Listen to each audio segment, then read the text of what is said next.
Olá pessoal, tudo bem?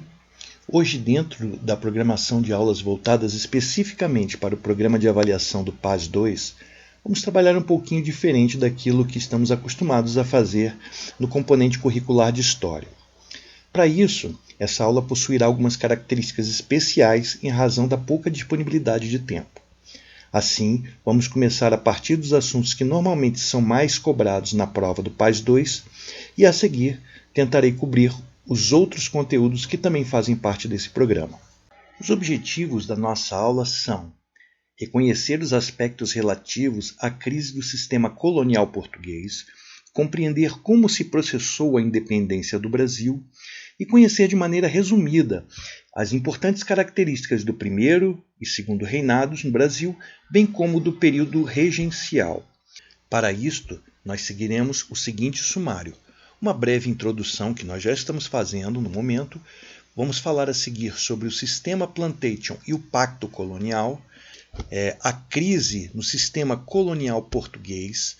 Vamos falar sobre a escravidão no Brasil, a era napoleônica, a chegada da família real portuguesa ao Brasil, as rupturas e as continuidades no processo de independência política do Brasil, o Brasil em construção, o primeiro reinado, o período regencial e o segundo reinado. 1.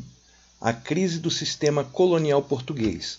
Aí na tela de vocês, a imagem de Joaquim José da Silva Xavier, o Tiradentes, em dois momentos da sua vida. Durante seu período como revolucionário e após a sua condenação prestes a ser executado. O Brasil teve ao longo dos séculos 17 e 18 diversos conflitos regionais que em momento algum questionaram os vínculos entre a colônia portuguesa na América, ou seja, o Brasil, e sua metrópole Portugal.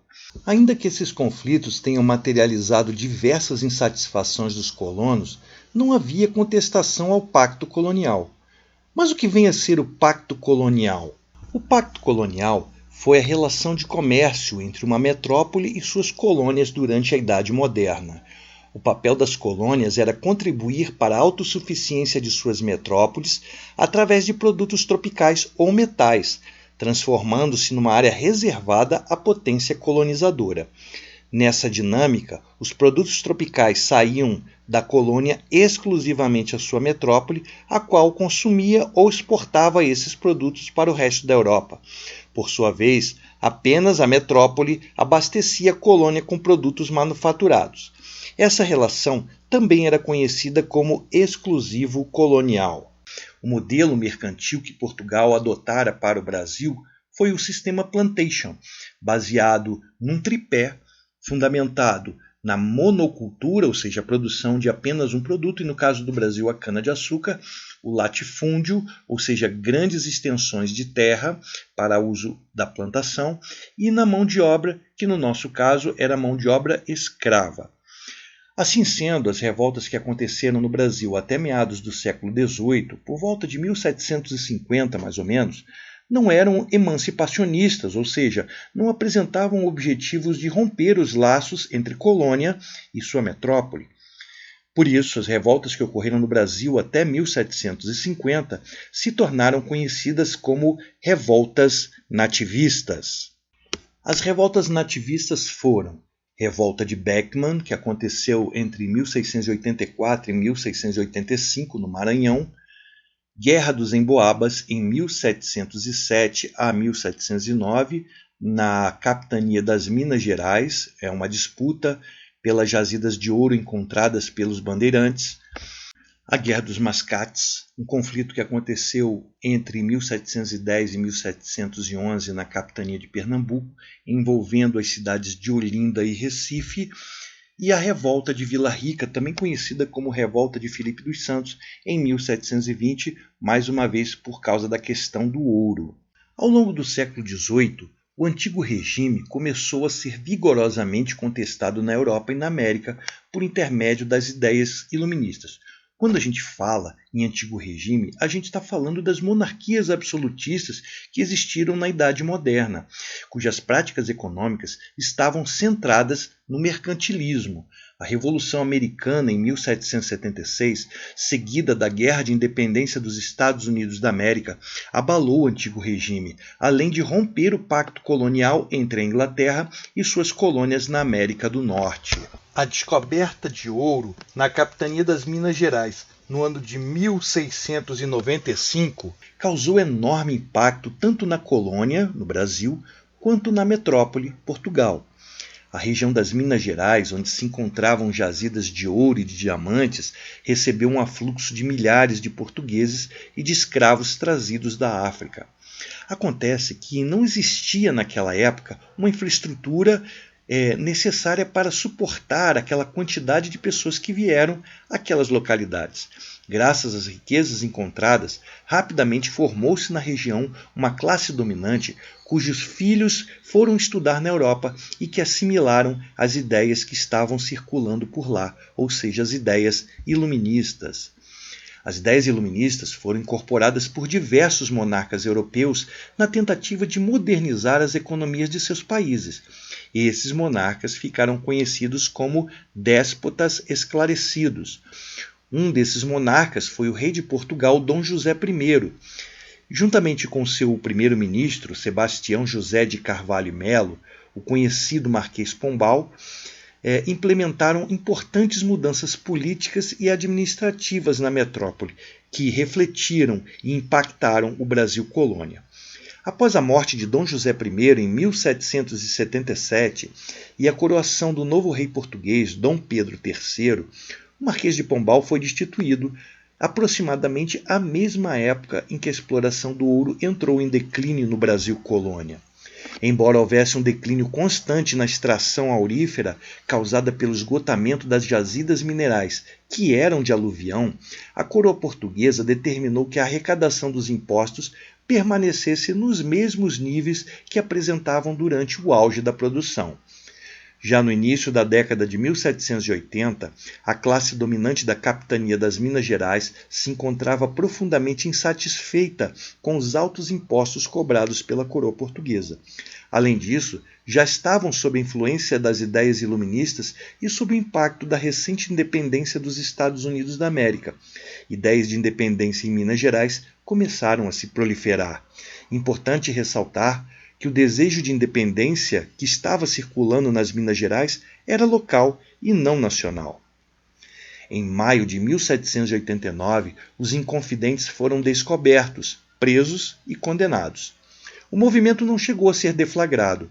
Como resultado da Inconfidência Mineira, foram punidas diversas autoridades e lideranças importantes daquela região, como Tomás Antônio Gonzaga, que era ouvidor, ou seja, era juiz em Vila Rica, além de Francisco de Paula Freire, comandante do Regimento dos Dragões, a tropa militar que ficava naquela localidade, Alvarenga Peixoto, minerador e latifundiário, Cláudio Manuel da Costa, que era escritor, advogado, jurista, um dos mais importantes poetas do arcadismo no Brasil, e, por fim, Joaquim José da Silva Xavier, o famoso Tiradentes, que era alferes, comerciante e minerador.